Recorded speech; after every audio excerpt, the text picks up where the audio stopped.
Irmãos, abram suas Bíblias em João, capítulo 4.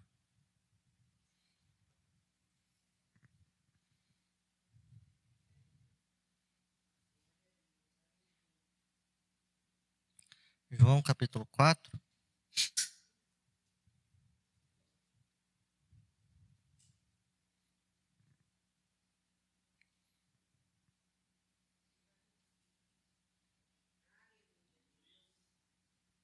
Os irmãos acharam? Bom, na aula passada, a gente estava falando sobre o encontro de Jesus com Nicodemos. A gente teve que correr um pouco por conta do horário, né?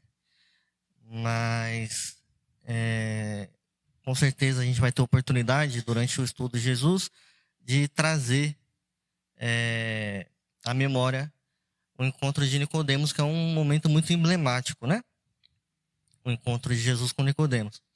Hoje nós iremos tratar sobre também outro momento emblemático, que é o encontro de Jesus com a mulher samaritana, né? Depois que Jesus ele se encontra com Nicodemos e ele prega e faz milagre e tudo mais, Lucas vai contar que mais ou menos naquele mesmo instante, João Batista é preso, né? Ele é preso. Isso está em Lucas, capítulo 13, capítulo 3, versículo de número 19. Eu vou ler para os irmãos, que é para a gente entender o que estava acontecendo ali naquele momento. Então, Jesus encontra com Nicodemos, a gente trabalhou isso na aula passada. Mais ou menos nesse mesmo momento, João Batista também é preso.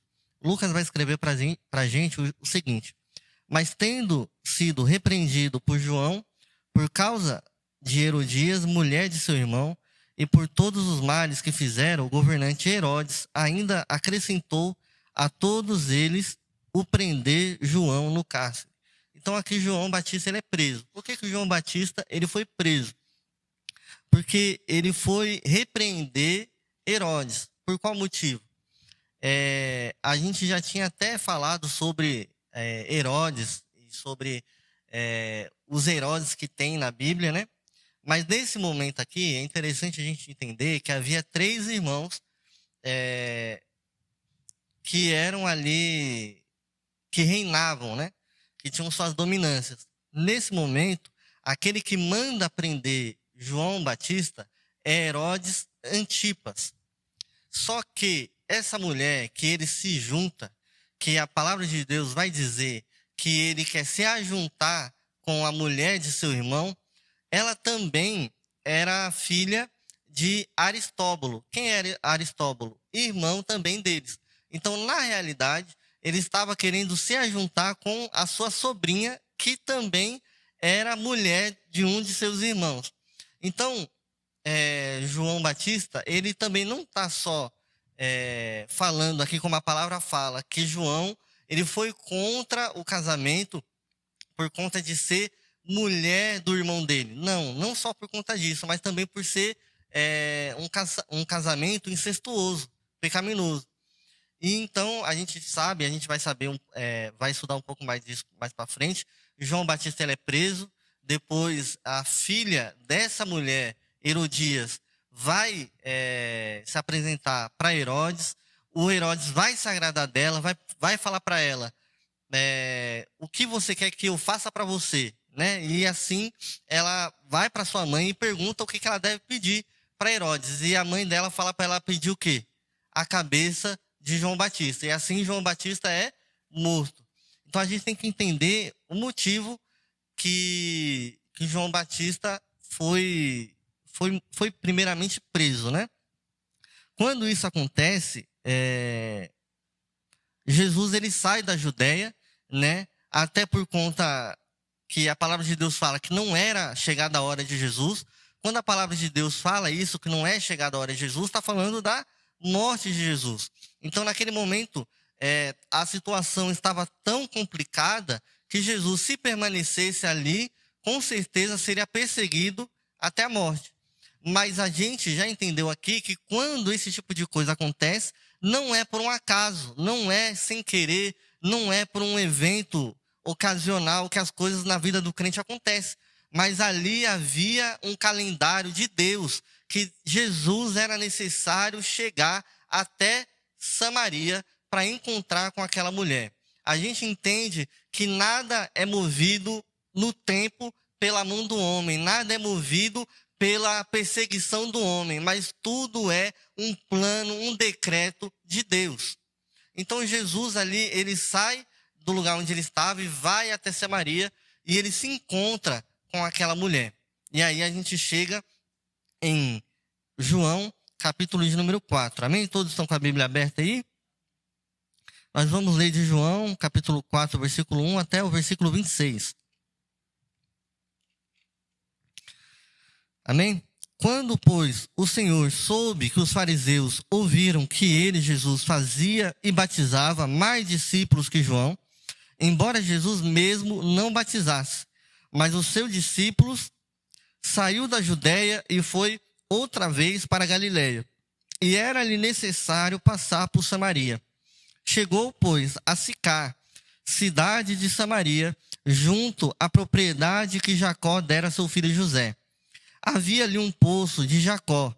Cansado da viagem, Jesus assentou-se junto ao poço e era cerca da hora sexta. Então veio uma samaritana tirar água. E Jesus lhe disse: dá-me um pouco de água, pois seus discípulos tinham ido à cidade comprar comida. Disse-lhe então a mulher samaritana: como tu, um judeu, pedes a beber a mim, que sou mulher samaritana? Pois os judeus não se davam bem com os samaritanos. Jesus lhe respondeu: se conhecesses o dom de Deus e quem é o que te diz, dá-me um pouco de água, tu lhe pedirias e ele lhe daria água viva. E a mulher lhe disse: Senhor, tu não tens com o que tirar a água e o poço é profundo. Onde, pois, tens essa água viva? Por acaso és maior do que o nosso pai Jacó, que nos deu esse poço, de qual ele mesmo bebeu, assim como também seus filhos e seu gado? Jesus respondeu: quem beber desta água voltará a ter sede, mas quem beber da água que eu lhe der, nunca mais terá sede. Pelo contrário, a água que eu lhe der se tornará nele uma fonte de água a jorrar para a vida eterna. E a mulher lhe disse: Senhor, dá-me desta água, para que eu não tenha mais sede, nem tenha que vir aqui dela tirar. Então Jesus lhe disse: vai, chama teu marido e volta para cá. A mulher respondeu: não tenho marido. Então Jesus afirmou: foste sincera, dizendo: não tenho marido, pois já tiveste 5 maridos, e o que tens agora não é teu marido. Isso disseste com verdade. E a mulher lhe disse: Senhor, vejo que és profeta. Nossos pais adoraram neste monte, e vós dizeis que Jerusalém é o lugar onde se deve adorar. Então Jesus lhe disse: mulher, crê em mim, a hora vem, em quem neste monte e nem em Jerusalém adorareis o Pai. Vós adorais o que não conheceis, nós adoramos o que conhecemos, porque a salvação vem dos judeus. Mas virá a hora, e de fato já chegou, em que os verdadeiros adoradores adorarão o Pai no Espírito e em verdade, porque são esses os adoradores a qual o Pai procura. Deus é Espírito, e é necessário que os que o adorem em espírito e em verdade. E a mulher respondeu: eu sei que o Messias, que se chama o Cristo, vem. Quando ele vier, nos anunciará todas as coisas. E Jesus lhe disse: sou eu, o que está falando contigo. Vamos ler o 27 e 28. Então os discípulos chegaram e se admiraram de ele estar falando com uma mulher. Todavia, nenhum deles lhe perguntou: o que queres, ou por que falas com ela. Então a mulher deixou ali seu cântaro, foi à cidade e disse ao povo: vinde, vede um homem que me disse tudo o que tenho feito. Será ele o Cristo? Saíram, pois, da cidade e foram ao encontro dele. Amém? Glória a Deus. Aqui relata o encontro de Jesus com a mulher samaritana. É uma palavra muito conhecida, né? Mas aqui a gente vê até um parâmetro diferente. A gente, na quarta-feira passada, viu Jesus falando com Nicodemos. Quem era Nicodemos? Um fariseu, homem da lei, conhecido entre o povo, respeitado, totalmente numa conduta moral perfeita. E agora Jesus, de conversar com esse doutor da lei, agora vai para Samaria conversar com uma mulher samaritana numa vida de prostituição, e Jesus a trata da mesma forma que tratou com Nicodemos. Isso é muito interessante de se abordar, porque é literalmente o jeito que Jesus trata com Nicodemos, ele trata com aquela mulher que era desprezada, que era abandonada na sociedade, que não era lícito um homem se dirigir a uma mulher dessa forma, não era lícito um rabino, um ensinador também falar com uma mulher dessa forma, mas Jesus, na sua plena simplicidade, ele chega até aquela mulher e pede para que ela tire água. Isso é muito lindo de entender, que o ser humano, ele faz acepção de pessoas. E ele coloca pessoas em palanques e coloca outras pessoas no estrado dos pés. Mas Jesus não faz esse tipo de acepção. E é muito lindo de a gente analisar, e é o que nós vamos fazer aqui hoje, a forma a qual Jesus tratou aquela mulher. Uma coisa é certa. Nicodemos, ele estava na sociedade muito bem colocado. Ele era um mestre da lei. As pessoas ouviam aquilo que ele tinha para dizer. Ele tinha provavelmente seguidores. Mas ele não era salvo. Aquela mulher, de mesmo modo, não servia, ela servia a algo, uma religião que ela achava que estava certa. Do mesmo modo que Nicodemos também achava. E seguia à risca. Aquela mulher, diferente de Nicodemos, na sociedade não era ninguém. E ela também não estava salva. Porque nós podemos olhar para as pessoas e colocarmos um plumo, uma regra, uma medida, que nós podemos medir o outro e podemos até dizer, essa pessoa me parece ser muito santa. Essa pessoa me parece ser um grande homem, uma grande mulher de Deus.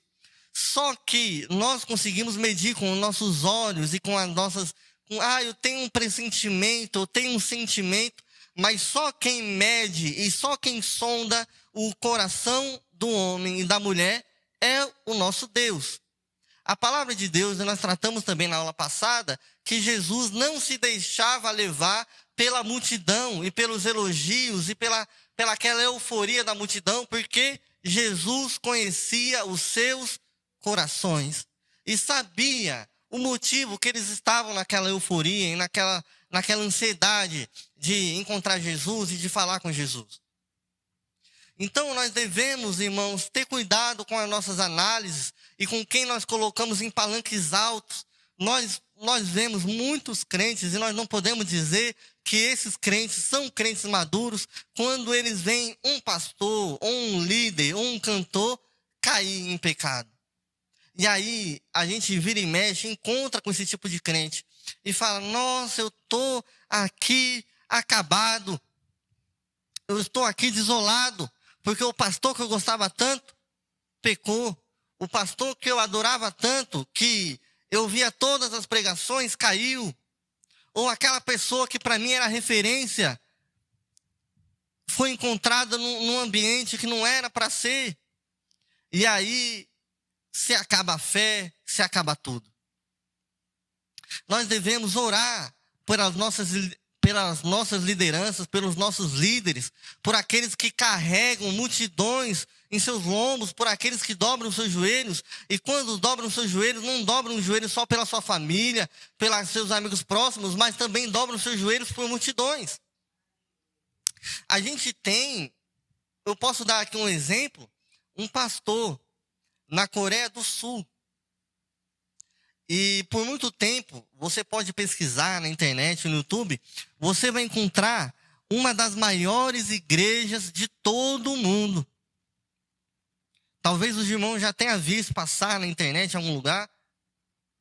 É uma igreja enorme. Se eu não me engano, é mais de 700 mil membros catalogado na igreja. Começou através de um homem, num culto no lar. Depois do culto no lar, foi crescendo, virou uma tenda, junta ao lado da sogra dele. E aquilo ali se expandiu e virou um templo. Se eu não me engano, são 7 cultos. Posso estar enganado. 7 cultos no dia, para acomodar toda a membresia. Você vai na igreja, você pode falar outra língua, que lá vai ter um tradutor para você escutar o culto. Uma igreja enorme, gigantesca. Mas este pastor, que ele tinha como base a oração, falava que a oração era o que fazia a igreja crescer, e a igreja era movida pela oração, tinha muita ênfase na oração. Então era um pastor irrepreensível, de muita oração, que pregava para multidões, que por muito tempo se permaneceu irrepreensível, mas em um determinado momento foi pego num escândalo. De que forma, irmão Abraão? Pegou a igreja e comprou ações de uma empresa do seu próprio filho por um preço maior do que valia. Então, foi um rombo milionário naquela igreja. Imagina para 700 mil pessoas que eram lideradas por aquele líder que começou uma igreja gigantesca. Por muito tempo, foi a maior igreja do mundo, em questão de membros. Mas aquele líder caiu. Nós devemos tomar cuidado que a nossa fé não esteja arraigada em líderes.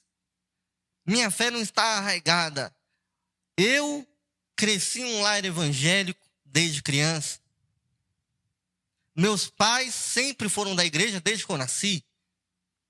Mas a partir do momento em que o meu pai, em que a minha mãe se desvia do caminho, e eu já estou grande o suficiente, irmã Maria, para entender o que é certo e o que é errado, a minha fé não se baseia mais no meu pai e na minha mãe. Da mesma forma que se eles verem que eu estou indo por um caminho torpe, eles devem me alertar. Da mesma maneira, eu não posso seguir, por mais que eu ame, por mais que eles tenham me contribuído por 90% daquilo que eu sou, eu não posso seguir com eles naquilo que é errado. Então nós devemos ser alicerçado em Deus, em Jesus, na palavra do nosso Senhor. Porque isso, irmão, não tem dubiedade, não tem falha, não tem erro. A palavra de Deus, ela é boa, perfeita e agradável para todo aquele que nela se aplicar. Amém?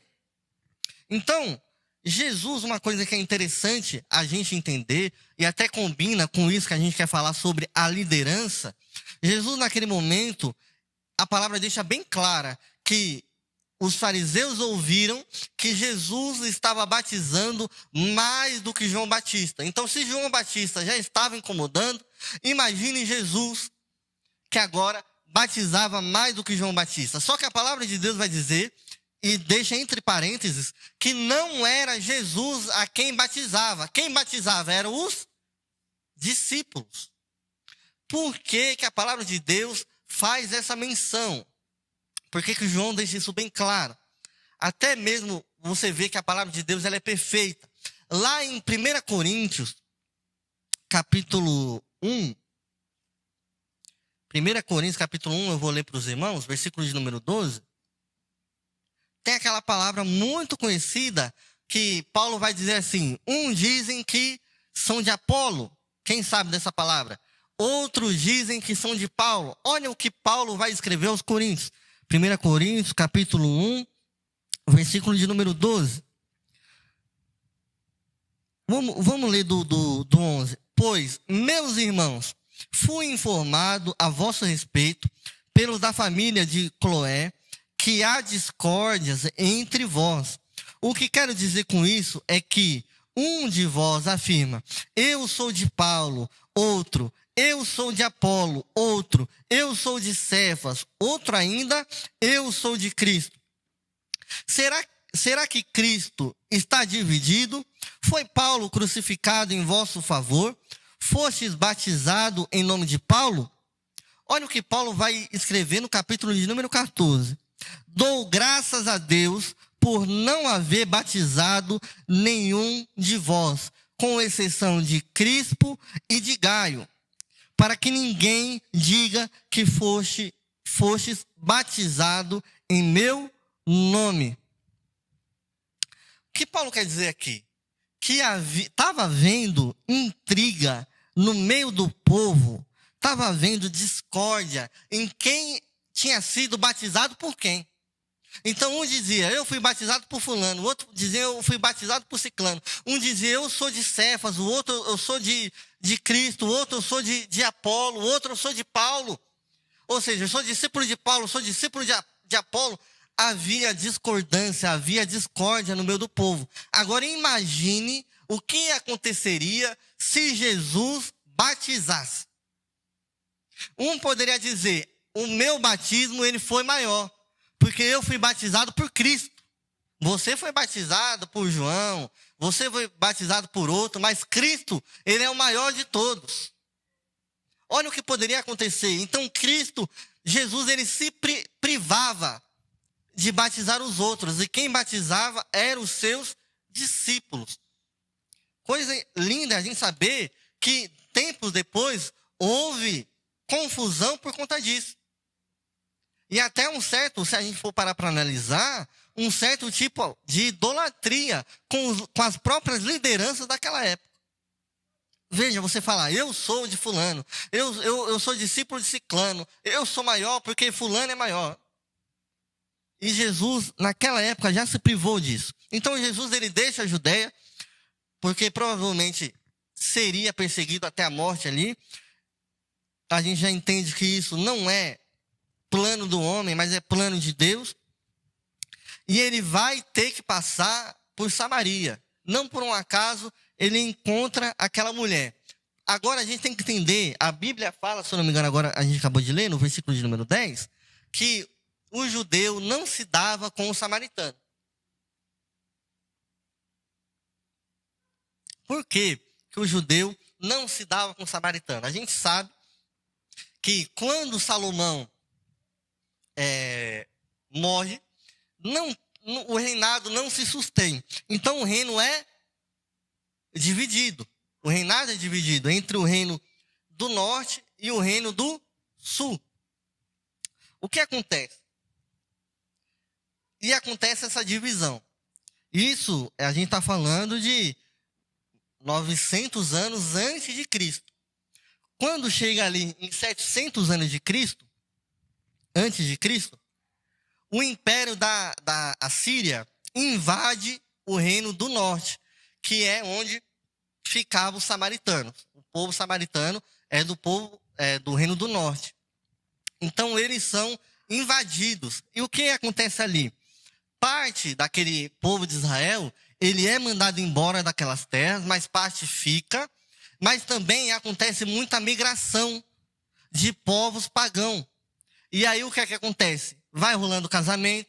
Isso a gente está falando de 700 anos antes de Cristo. Então vai acontecendo casamento. Um pagão se casa com um israelense, vai se juntando, vai acontecendo ali uma mistura de raças, de etnias, mas também uma mistura de religião. E ali, as práticas, os dogmas e as crenças do povo de Deus, muita parte acaba se perdendo. E o Reino do Norte vira um povo com uma crença muito diferente. Eles não criam em muitas coisas que o povo do Sul cria. Então, basicamente, talvez você conheça alguém que ele vai para a igreja, mas ele também toma um passe, mas ele também vai na taróloga, mas ele também vai num outro culto totalmente diferente. Ele também pede uma reza, mas ele também vai na oração do pastor forte. Você conhece uma pessoa assim? O que você crê? Eu creio em tudo. Mas ele crê em, como é que fala? Em astros? Como é que é, Lindinha? Em astrologia.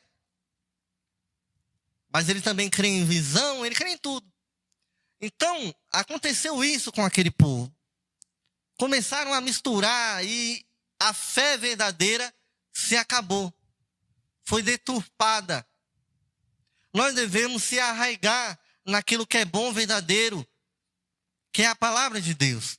Igual Paulo vai dizer a Timóteo: Timóteo, se mantém naquilo que você já vem aprendendo. Não saia da sã doutrina. Ainda que um anjo apareça te falando o evangelho diferente, se mantém naquilo que você tem aprendido.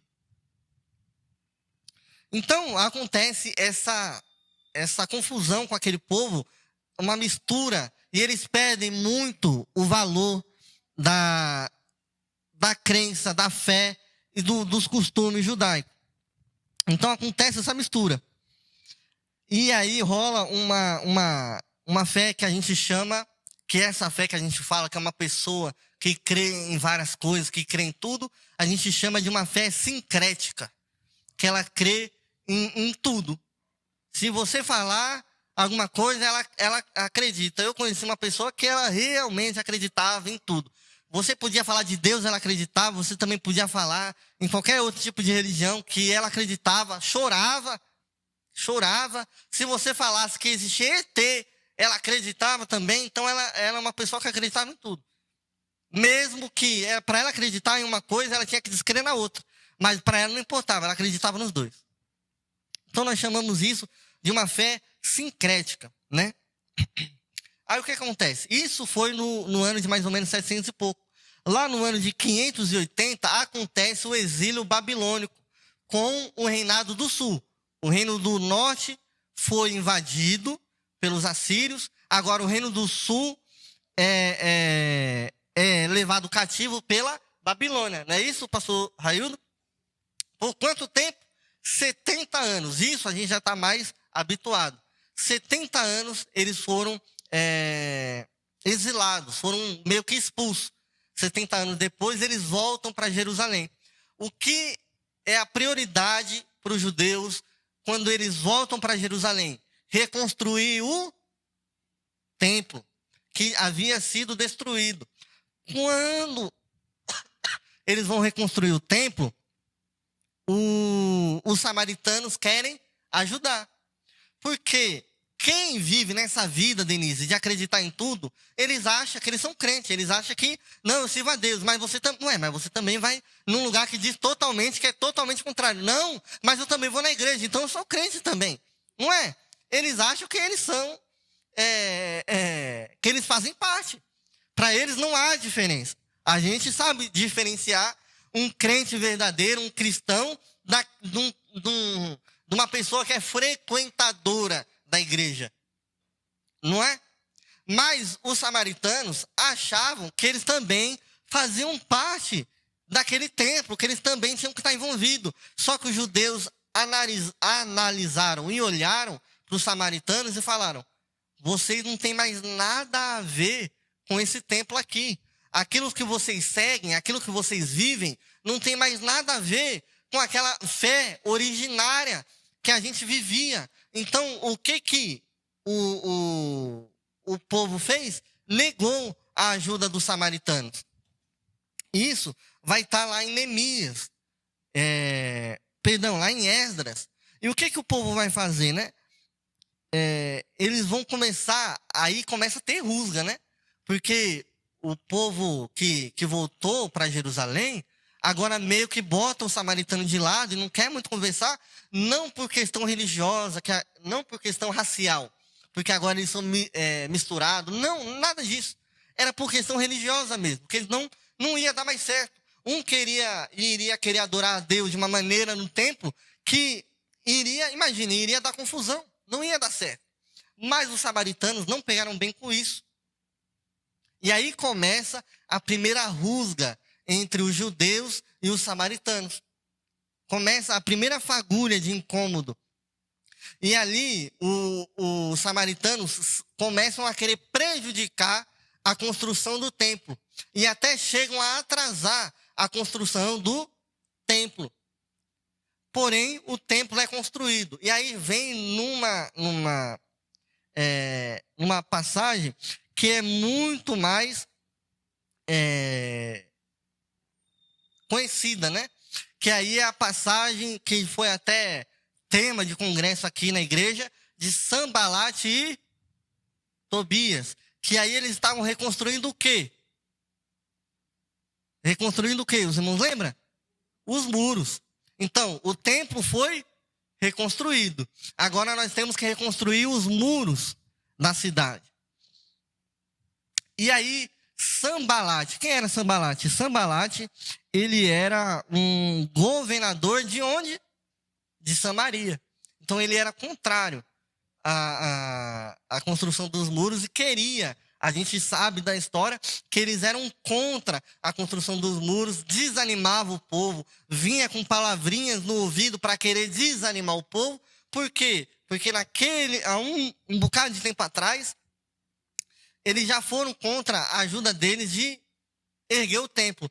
É importante saber que os samaritanos, quando os judeus negaram a ajuda dos samaritanos, eles construíram um templo para si. Eles reconstruíram o templo deles.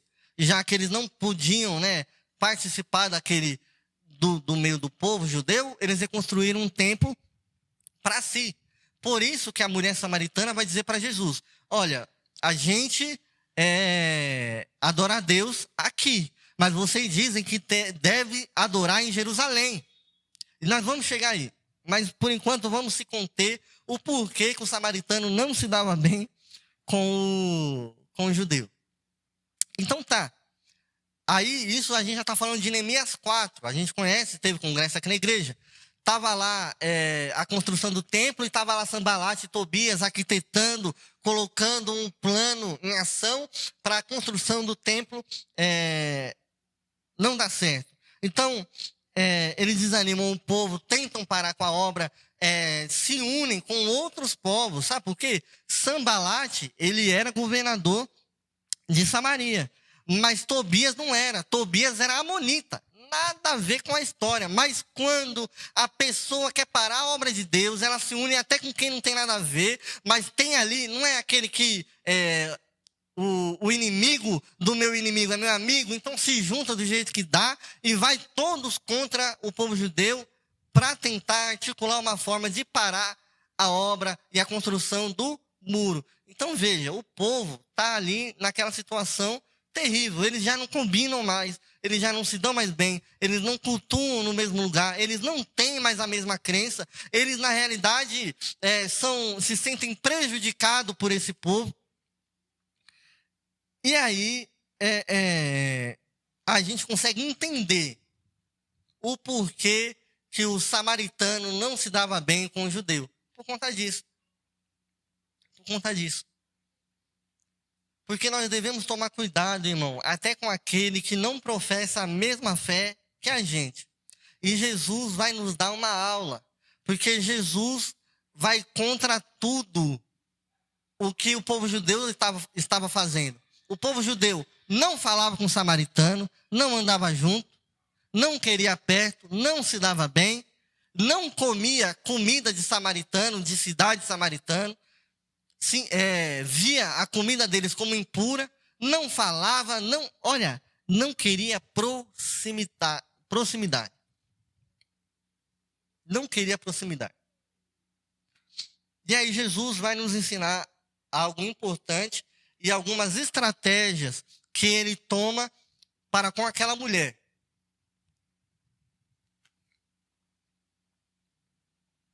Primeira coisa, Jesus ele não chega naquela mulher sabendo de tudo, conhecendo o coração dela, ele não chega naquela mulher acusando, nem colocando vamos colocar assim, na ficha dela, da onde ela vem, quem ela é, o que ela faz. Mas ele reconhece e trata aquela mulher como nós falamos aqui. Como ele acabou de tratar um mestre da lei e conversou bonitinho. Porque o propósito de Jesus era salvar, era dar vida e vida com abundância. Fonte de água viva jorrar naquelas pessoas. E de Jesus saía a água que dava que saciava a sede que ninguém mais havia sede. O propósito de Jesus era esse. O nosso propósito deve ser esse. Que de nós saia água que dê vida e que mate a sede daquele que está aflito. Ele não apontou os pecados daquela mulher, mas a primeira coisa que ele fez foi o quê? Pediu um favor para aquela mulher. E depois de pedir esse favor, ele traz todos os passos do evangelho para alcançar o coração daquela mulher. E ali ele rompe tudo, os preconceitos, e tudo era tão forte que a gente vê, quando os discípulos voltaram, eles ficaram surpresos. Eles ficaram surpresos, de uma tal forma que nem perguntar o porquê que ele estava falando com a mulher e o que ele estava falando com a mulher, nem isso eles fizeram, de tão surpresos que eles ficaram. Mas primeiro, a barreira cultural. Jesus, ele vai naquele lugar, né? E ele pede para que os discípulos vão fazer o quê? Comprem comida. Só que Sicar é uma cidade que a tradução se chama mais ou menos cidade dos bêbados. Mas Jesus mandou que comprasse comida em Sicar, que não era uma cidade bem vista. Os judeus consideravam imunda a comida dos samaritanos. E, além do mais, um rabino também não podia conversar com uma mulher em público. Tinha isso também. E ele estava num poço, lugar aberto. Jesus, ele só não conversou com ela, mas ele também pediu um favor. E a mulher, ela tinha uma vida diferente de Nicodemos, que tinha uma vida moral irrepreensível. Era um homem que todo mundo olhava e dava positivo na vida. Ela tinha uma vida irrepreensível pela lei. Ela já tinha 5 maridos. 5 maridos. E agora ela vivia com um amante. Então veja, ela estava numa vida complicadíssima. Era uma mulher desprezada, mas talvez em quanto tempo, talvez nem o seu próprio amante queria ter a proximidade que Jesus teve com ela. Já parou para pensar nisso? Jesus talvez ele teve a proximidade de chegar com ela e conversar de uma maneira tão singela e de ter uma aparição pública com ela num ambiente totalmente contrário, que talvez nem o seu amante, que provavelmente a encontrava às escondidas, pare para pensar, né? A encontrava às escondidas, não queria talvez assumi-la, uma mulher que já teve tantos casos, uma mulher de não boa fama. Mas Jesus, ele chega nessa mulher. E a mulher fica surpresa. A mulher, se a gente for olhar para analisar, a mulher samaritana é falante pra caramba. Jesus fala, irmã Maria, e ela retruca, e ela responde. Ela é falante. Jesus ali, ele tem uma proximidade com ela que poucos tinham. Ela não estava acompanhada de uma amiga para retirar água do poço, até porque muitos dizem que ela estava no horário que ela estava justamente para não haver ninguém em volta. Mas Jesus, ele vai e ele gosta desses mesmo. Aqueles que falam, eu quero ficar sozinho. Aqueles que querem se isolar. Aqueles que querem fugir. Aqueles que são desprezados. É esse mesmo que Jesus encontra. É esse mesmo que Jesus vai atrás. É esse mesmo que a família já abandonou. Os maridos já não querem mais. Os amantes jogam para lá. Porque, olha, se hoje você ser uma amante já é ruim, imagine, né, irmã Maria, há 2000 anos atrás, a situação que aquela mulher se colocava, se propunha a estar. Era perigoso. A gente sabe que a pena para um adultério era o quê? O apedrejamento. Então, Jesus, ele chega nessa mulher, e disso vocês todos já sabem. Mas, em segundo lugar, ele também quebra essa barreira de raça, né? Como a gente já deixou claro, o povo samaritano era um bocado de gente misturada. É igual o povo brasileiro. É mistura de índio com nordestino, com tudo que é gente. Tem gente de tudo que é lugar. Mas eles não só haviam perdido a sua identidade racial, como eles também tinham perdido a sua identidade espiritual, que era o mais importante. Tanto que Jesus vai dizer que Deus, ele veio para os judeus, mas chegará um tempo, e já chegou, que Deus salvará os verdadeiros adoradores. E é por conta disso, irmão, que eu e você, que é descendente de índio, de seja lá o que for, na nossa descendência, nós podemos ser salvos. Porque o povo que era para ser verdadeiramente salvo negou a Deus. Mas chegou um tempo em que o Filho de Deus veio para salvar os verdadeiros adoradores. Não aqueles que têm sangue puro, não aquele que corre em suas veias um nome ou uma descendência, mas sim os verdadeiros adoradores. E aqueles que adoram a Jesus e a Deus em verdadeira adoração, estes serão salvos. Então, Jesus também quebra ali o terceiro ponto. Então, nós devemos, quando for falar de Deus para alguém e querer que o poder de Deus resplandeça em nós para que atinja as pessoas, nós devemos quebrar essas barreiras, né? Quebrar a barreira racial. Crente não pode ser preconceituoso, não, irmão. Quebrar a barreira religiosa. Eu tenho medo de gente que é de tal religião. Eu não chego perto. Eu não dou a mão, porque vai saber. Eu corro daquela pessoa, porque aquela pessoa vai saber, pastor Raildo, se aquela pessoa está encantada e me passa. E como é que. Então aquela pessoa não vai ser salva por ninguém. Aquela pessoa não vai ser salva por ninguém. Ninguém vai chegar até aquela pessoa, porque aquela pessoa está contaminada. E você não pode se contaminar. Não, irmão. Então Jesus, ele não tinha medo. É claro, né? Ele era Jesus. Mas nós não devemos ter medo. Nós não devemos temer na hora de pregar o evangelho de Deus. E isso é o ponto, né? Porque quando nós vamos fazer algo para Deus, irmão, Deus, ele dá todo tipo de ferramenta. Ele não deixa o seu servo desvanecido, sem armas para lutar.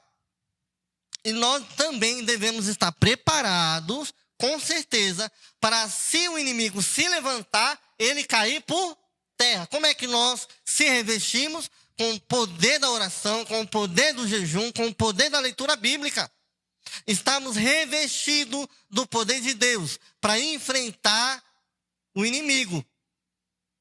Agora, irmãos, nós não podemos viver toda a nossa vida de evangelho fraquinho, ali no cantinho, sem poder pregar o evangelho, porque nós não estamos fortes o suficiente para enfrentar alguém diferente da gente. Nós não podemos viver a nossa vida assim. Nós devemos ter poder de Deus, para se o inimigo se levantar, nós ter resposta.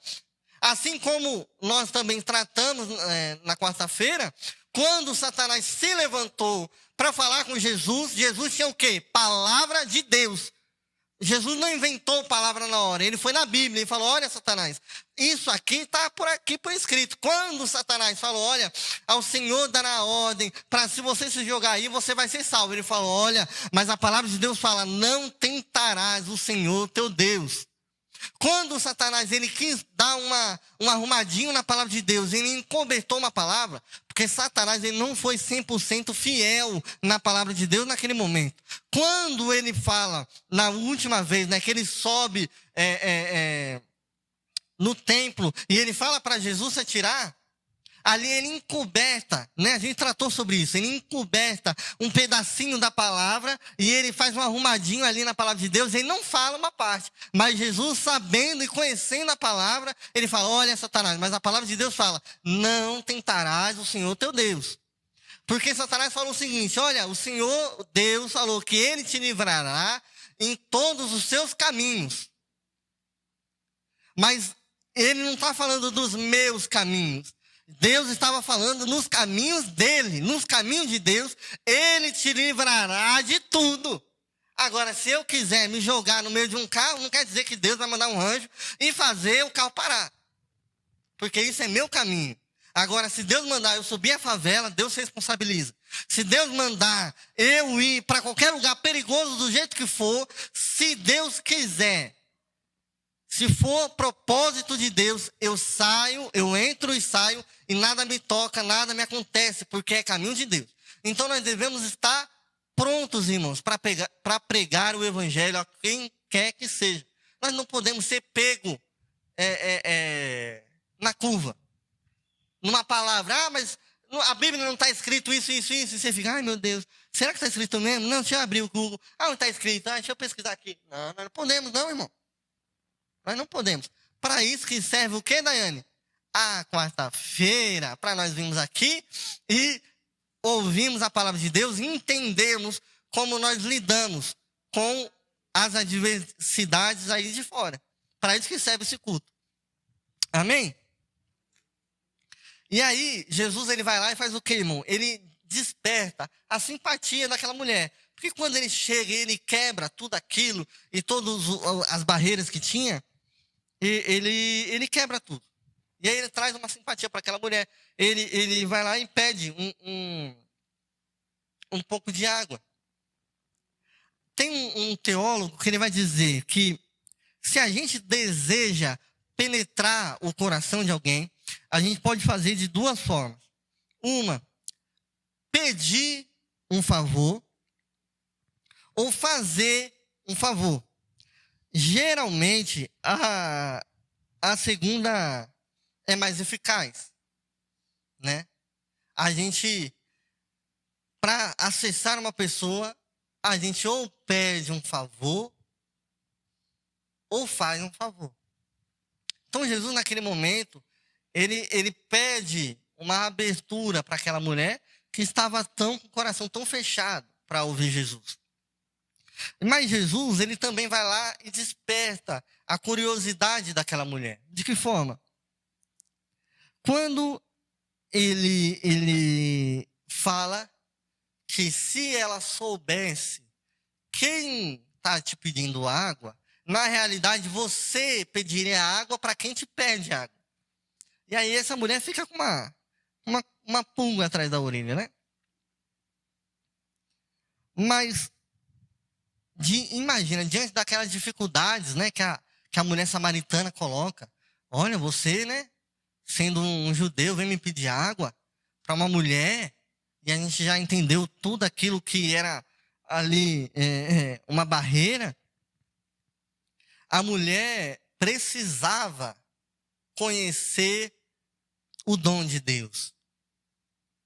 Ela precisava da água da vida. E aí, vamos colocar uma reflexão. O quanto nós estamos dispostos a quebrar as barreiras para alcançar alguém. O quanto nós estamos dispostos a fazer aquilo que todo mundo diz que todo mundo reprova, que até os discípulos de Jesus possivelmente não estavam vendo aquilo ali com bons olhos. O quanto nós estamos dispostos, irmão, a quebrar essas barreiras da nossa vida, a pregar para quem a gente não gosta, a pregar para quem nos persegue, a amar aquele que é contra a gente, a ir e pregar o evangelho para quem não gosta da gente mesmo, para quem não quer a gente perto, mas aquela pessoa precisa reconhecer o dom de Deus. Essa pessoa precisa receber a água que jorra do céu. Até quanto nós estamos dispostos a nos entregar e correr risco para pregar o evangelho de Deus? Até quanto nós estamos dispostos a pagar um preço por uma vida, por uma alma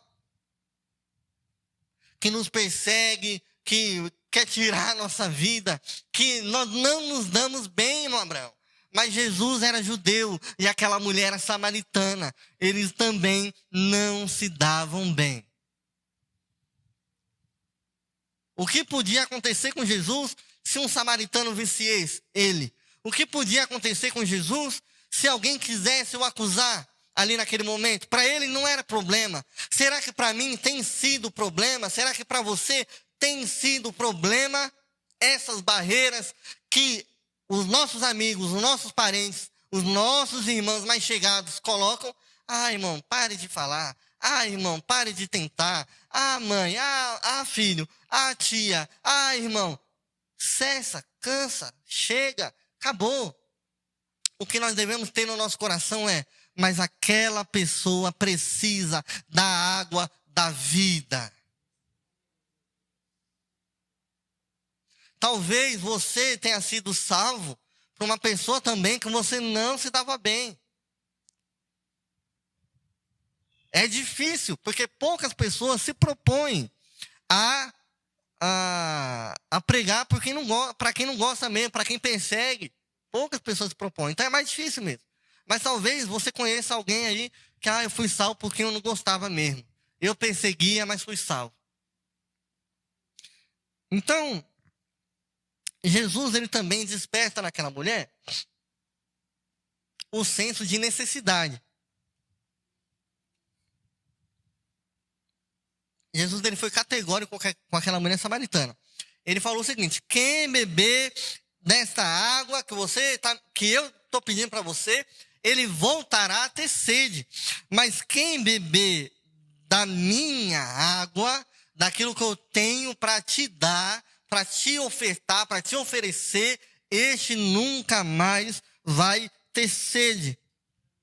Nicodemos não entendeu quando Jesus falou que para nascer de novo, para herdar o céu, tem que nascer de novo. Nicodemos, que era mestre da lei, não entendeu. Falou: olha, um homem tem que voltar para a barriga da mãe e nascer de novo? Jesus disse o quê? Nicodemos, tu que é mestre, não entende essas coisas, Nicodemos. Da mesma maneira, a mulher não entendeu quando Jesus falou sobre a água da vida. Tanto o erudito, o top, o chefe, não entende quando não está ligado nas coisas de Deus. Ele não entende. Não entende. Você pregar para o mais sábio que você conhecer. Talvez você conheça alguém muito inteligente, que não serve a Deus. Um advogado, um médico, cirurgião, uma pessoa topíssima na sociedade. E aí você vai pregar para essa pessoa, irmã Maria, e essa pessoa não entende. Para ela, as coisas de Deus é o quê? Loucura. Não entende. Mas também as coisas de Deus é mais difícil. Tenha certeza, irmão, que é mais difícil você pregar a palavra de Deus para um rico do que para um pobre. O pobre está mais receptivo a receber a palavra de Deus. Nós já tratamos sobre isso aqui na igreja. Mas a mulher samaritana não entenderam a linguagem espiritual de Jesus. As coisas desse mundo, irmão, não satisfazem. A água que esse mundo dá e pode nos ofertar não satisfaz aquilo que está em nosso coração.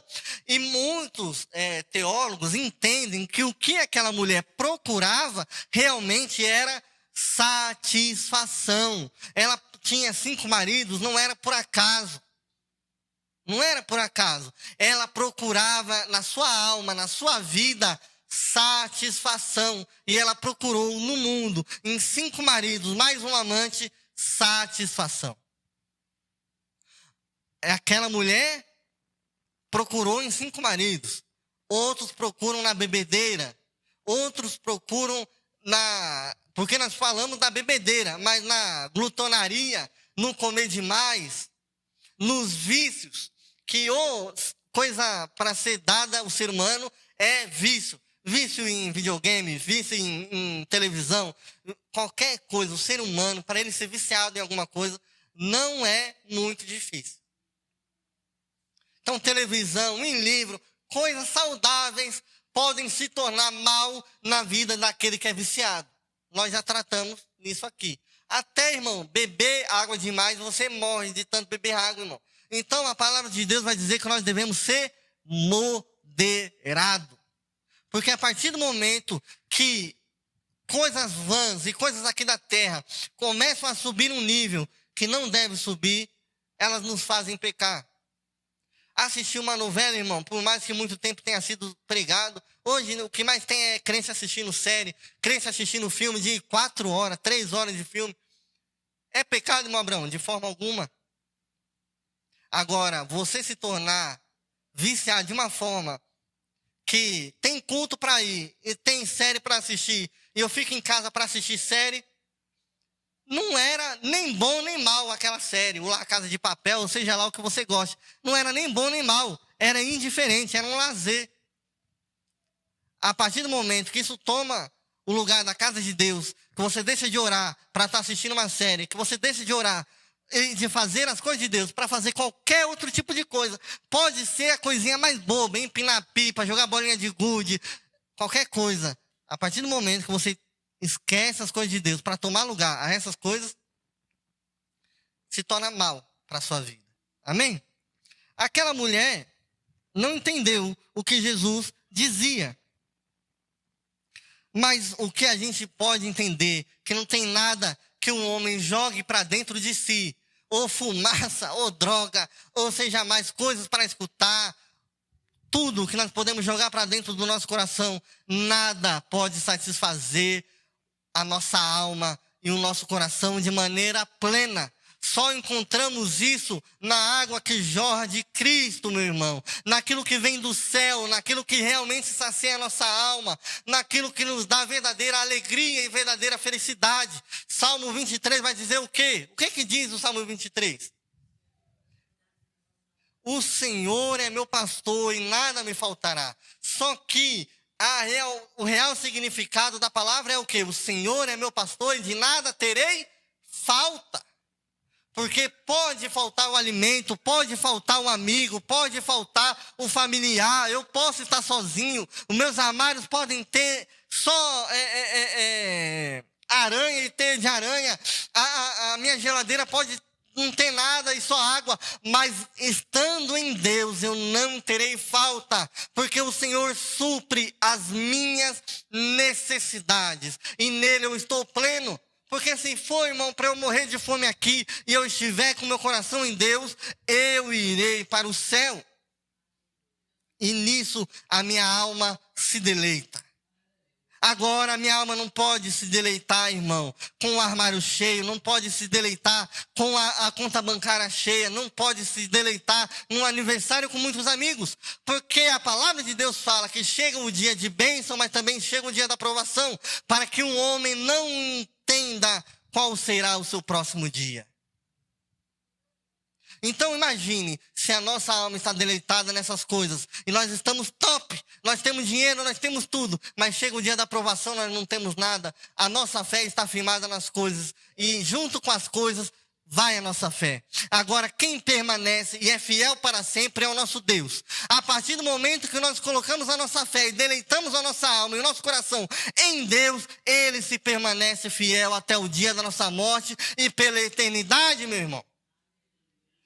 Em Deus não há dubiedade, não há se, não há será. Se eu permaneço fiel até o fim em Deus, eu não tenho dúvida. Deus está comigo hoje, eu não tenho dúvida que Deus estará comigo amanhã. Agora eu posso ter fé no meu armário cheio, mas eu não posso ter certeza que amanhã meu armário vai estar aqui, não, irmão. Cheio de coisas. Eu não posso ter certeza que a minha família vai estar reunida amanhã, daqui uma semana, daqui um mês. Mas em Deus eu tenho certeza, eu estando fiel a Deus, Ele está comigo amanhã, depois de amanhã, daqui uma semana, daqui um mês, no último dia da minha vida, Ele permanece sendo fiel. Jesus, Ele faz um paralelo aqui com a água, porque o povo samaritano, ele deixa de crer ali em boa parte do Antigo Testamento, mas ele crê só nos profetas, pastor Raildo. Então eles criam no Messias. Então o que Jesus vai dizer? Ele não vai falar para aquela mulher algo que ela não conhece. Ele não vai citar um livro que ela não lê, uma letra que ela não conhece. Ele vai citar Isaías, o profeta Isaías, que o Isaías 12, capítulo 3, vai dizer o seguinte: e vós com alegria tirarei águas de fontes de salvação. Nós não estamos, aquilo que Jesus estava tratando não era de água física, igual aquela mulher entendeu e depois não entendeu o que ele queria dizer. Não estava falando de água que você pode pegar, igual eu estou bebendo aqui para não ficar rouco, e tomar. Ele não estava falando desse tipo de água. Isaías 49, versículo 10, também vai citar o seguinte: nunca terão fome nem sede.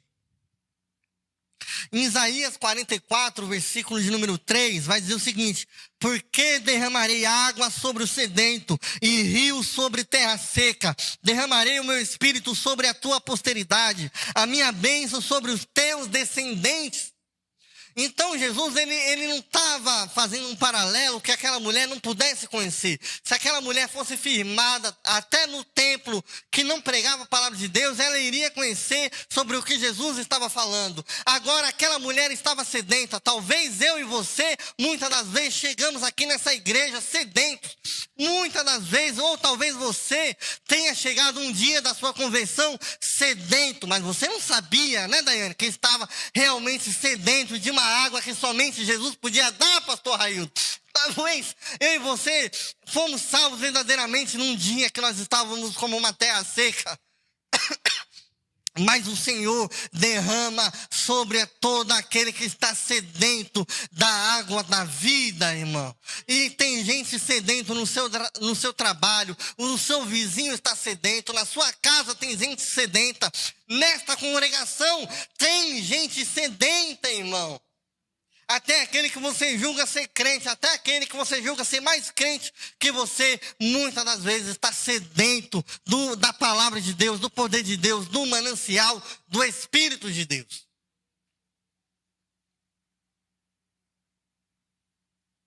Para terminar, né? Jesus ali, ele dá um checkmate naquela mulher. E ele primeiramente, ele muda totalmente o rumo daquela história. Por quê? Estamos aqui conversando, papapá. Me dá um copo d'água. Vamos conjecturar, né? Me dá um copo de água. Mas quem é você para me pedir um copo de água? Você é judeu, eu sou samaritano, você não sabe que judeu não pode falar com samaritano, ainda mais você sendo mulher, papapá. Aquela conversa. Jesus falando e ela retrucando. Jesus falando e ela retrucando. Aí Jesus fala da água da vida. Ela se interessa. Ela quer saber, que água da vida é essa? Aí Jesus, ele muda tudo. Ele vai dizer o seguinte: chama teu marido para vir para cá. Aí a mulher mente, né? Ou até não mente, né? Porque não era marido, né? Era amante para ela, né? Ela achava. Eu não tenho marido. E aí o que acontece é uma coisa muito interessante. Porque quando Jesus toca no pecado daquela mulher, né? Que aí ele fala: muito bem. Teve tantos maridos, o que está com você agora não é teu. Já estou terminando, irmão. Aquela mulher faz o quê? Muda. Repare bem, ela muda, Júlio. Ela dá uma desbaratinada, Daiane. Esse marido que tu tem não é teu. Ah, mas vocês dizem que é para adorar a Deus em Jerusalém, a gente adora aqui. Aonde deve de adorar? O que tem a ver, Denise, com a conversa que nós estamos tendo? Ela dá uma desbaratinada, dá uma desconversada. Ela primeiro, e ela também fala o seguinte, né? Vejo que você é profeta, né? Vejo que tu és profeta. Aí ela muda a conversa. Rapaz, o homem é profeta, ele conhece a minha vida, ó. Mas aonde que eu devo adorar? Porque é mais fácil. A mulher preferiu assumir uma discussão teológica do que falar do seu pecado. O ponto que Jesus traz para nós, para eu adiantar essa conversa, é que primeiro ele atraiu aquela mulher, conversou com aquela mulher, fez aquela mulher se interessar, mas tudo isso é só coisa boa. Mas o evangelho, meu irmão Vitor, não é só coisa boa. Tem um detalhe para aquele que está no mundo, que é o qual? Você está em pecado. Não adianta você oferecer o mundo de alegria que Deus te dá, sem você falar, olha, você tem que se consertar. E Jesus, ele faz exatamente isso. Ele traz a memória daquela mulher.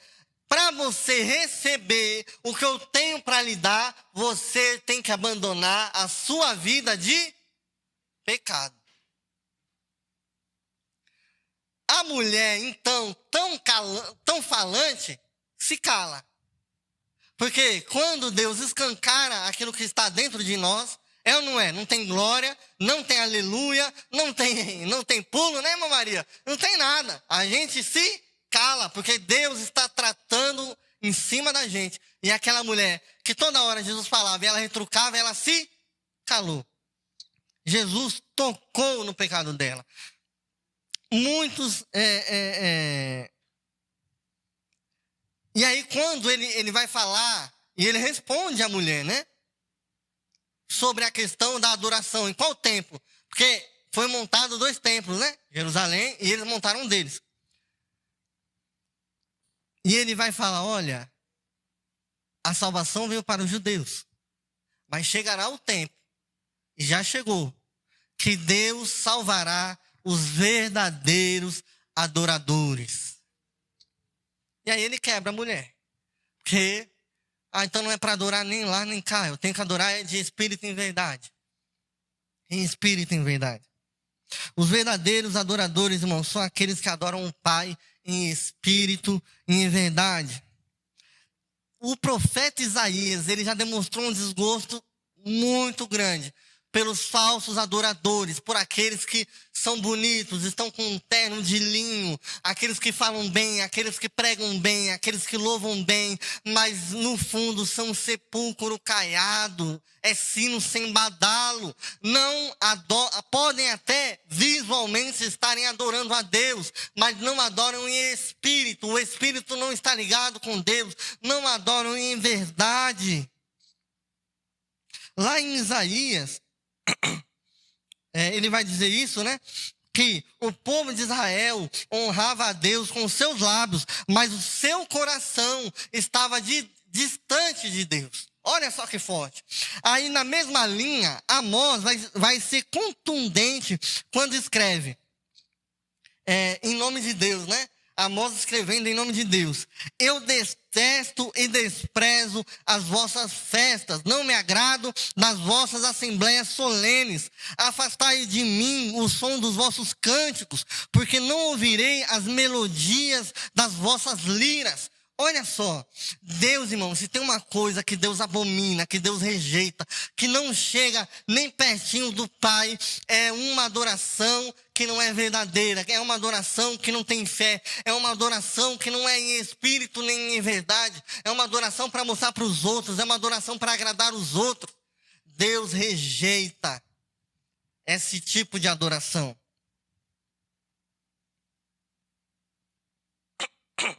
Glória a Deus. Nós sabemos que as palavras de Deus, de Jesus, penetraram aquela mulher de uma tal forma que quando ela ouve, a mulher recebendo a palavra de Cristo, ela larga aquilo que ela tem na mão, ela larga aquilo que ela tem na mão, e ela faz o quê?